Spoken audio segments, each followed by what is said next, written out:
And the office staff told me no one would show up on Sunday if we had Mass here, so we showed them, didn't we? I'm glad so many of you did come out, and we do have Sunday Mass also next weekend, just again, not Saturday evening vigil. You know what I found very interesting in this parable? I want to focus in on just that one line, that man who received less talents than everybody else, his image of who God is. I think that's what's really fascinating about, and can tell us about why he did what he did, why he reacted the way he did with his talents. He almost treats the master who gave him 1 talent like a mafia boss. Like, you made me an offer I couldn't refuse. He says, I knew you were a demanding person, harvesting where you did not plant, gathering where you did not scatter. So out of fear, I went and I buried your talent in the ground. So one thing we just want to focus in on today is the way we understand who God is in our life will determine what we do with the talents that have been given to us in life. Or maybe it's the other way around. Maybe it's what we do with the talents in our life begins to form our understanding of who God is for good and for bad. Very simple example of this. You know, the devil doesn't care about your sins as much as I think we do. I think what the devil's really after is the effects of sin. And the effects of sin are unbelief and abandonment and separation from God. For example, I knew this young boy of this family. Basically, he was like an altar boy. You know, he was really involved in his faith and good, solid Catholic family. But then one summer, he just started falling away from wanting to serve at Mass, wanting to go to church. He started complaining a lot more to his family, and he started getting more angry at God. You know, talking about, like, what have we really received from God? We've suffered a lot in our lives. Where has God been? And one point later on in the summer, the mother found their home phone, which was a cell phone, and she'd found that there's a lot of pornographic images on it. And so she talked to all of her children about it, and then she talked to him, and he just started breaking down crying. And he was like, I was so afraid. I didn't know how to tell you about this. And she consoled him. She was very loving and assertive of boundaries, but also very close to him in that time.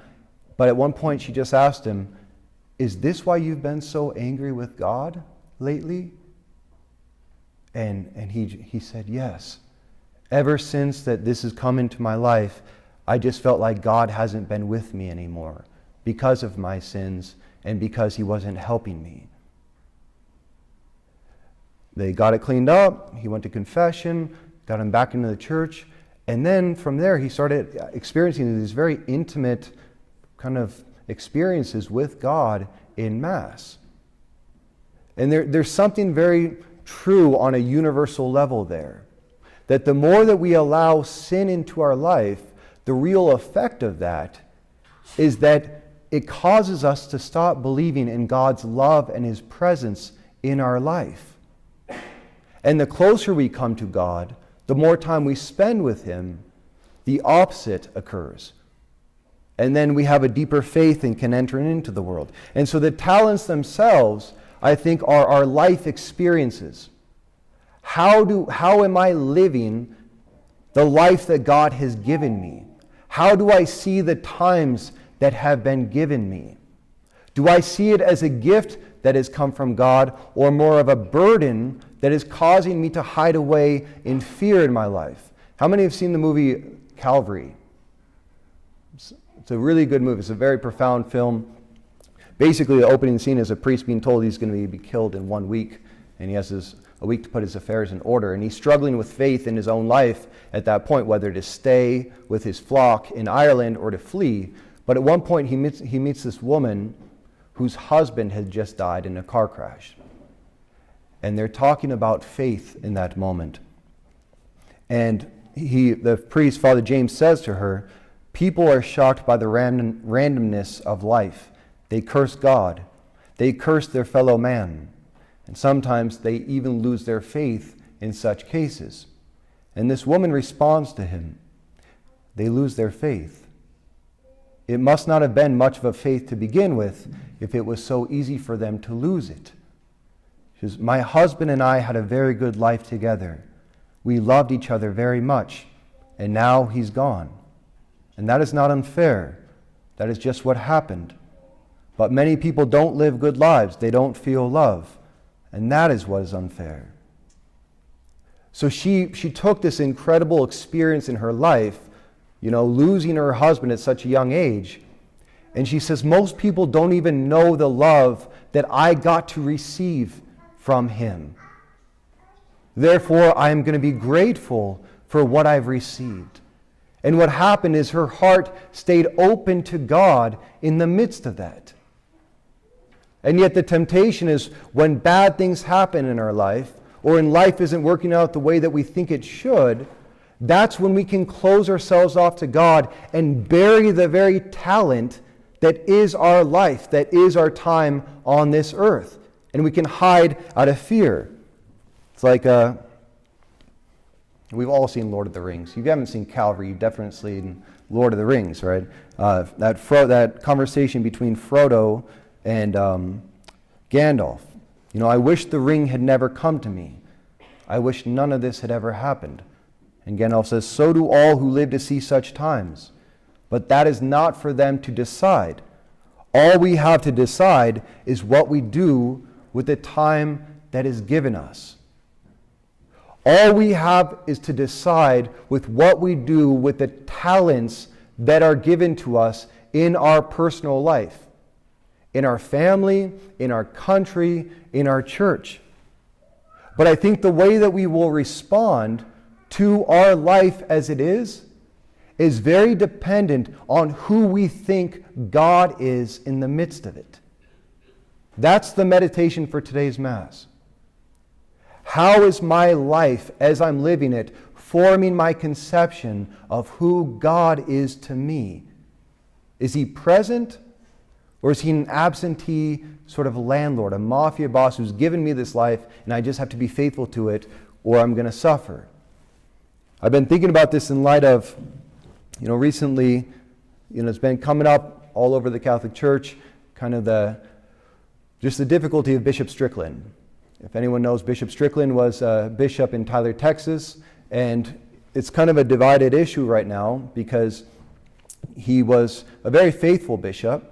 Right? He was speaking about the problems in the church that we're perceiving in synods, in priests and bishops that seem to be questioning unchanging teachings in our church. And he was just an outspoken voice for truth and for what we as Catholics believe and what beliefs will never change.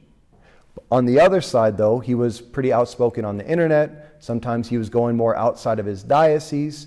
And he was getting criticized for just putting himself too much out there rather than just focusing on his place at home. But recently, just in the last 2 weeks, he was removed. He was removed by Pope Francis from Tyler, Texas. Now, this was a big scandal because this almost never happens.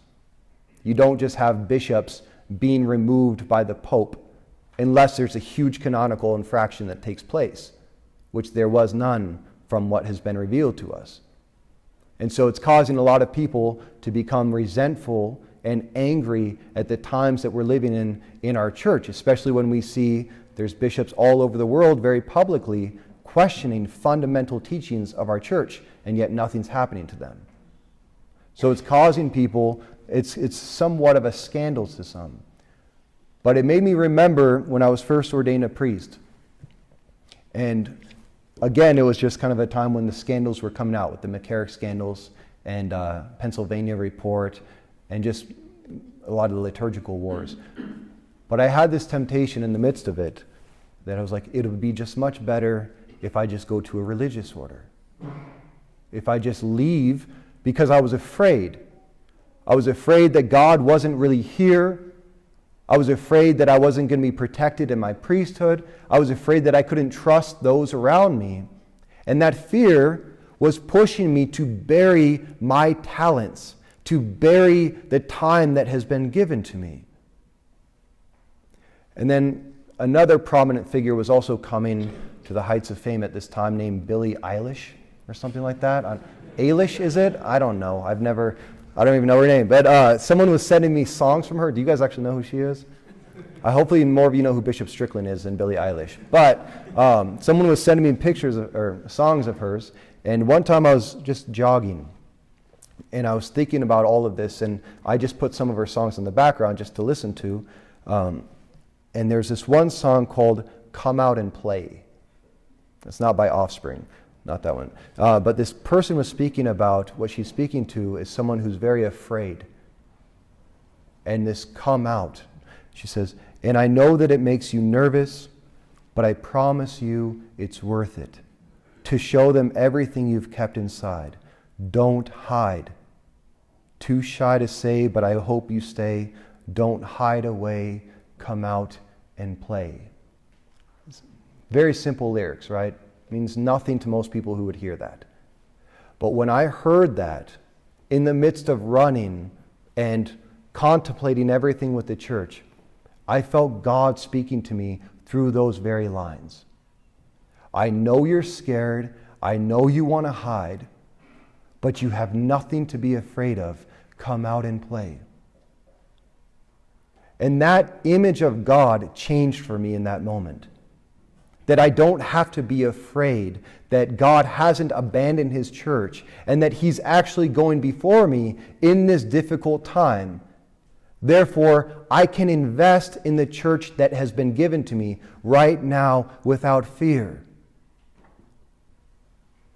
But what changed in me was my understanding of who God is right now in our times. And I realized because before I was so consumed with the problems around me, it was causing me to want to bury my talents. And that's what the devil wants from us. The devil wants us to be so consumed with whatever problems we're experiencing in our life that we begin to feel like God is not present with us. He doesn't see us. He doesn't know our struggles. And then that causes us to shrink away in fear. But when I experience God present and active in my life, it takes away all that fear and invites us into the challenge of life to invest ourselves. And ever since that happened, the problems in the church have never felt the same. So I'm not going to be scared to preach the truth, regardless of the consequences. I'm not going to be afraid to talk about the unchanging teachings of our church, whatever the consequences.